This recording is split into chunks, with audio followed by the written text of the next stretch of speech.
সেদিনকে তোমার দাদাভাই নিয়েছিল পেঁয়াজকলিগুলো ভাজবো। তারপরে তোমার দাদাভাই বাজারে যা দেখি কি নিয়ে আসে। আপাতত পেঁয়াজকলিগুলো ভাজি।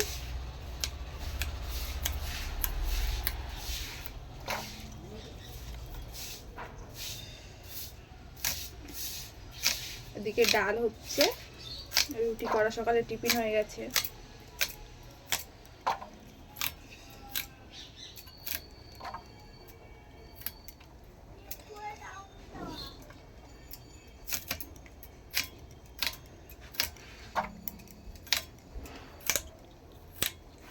হাতটা দিয়ে ঘাট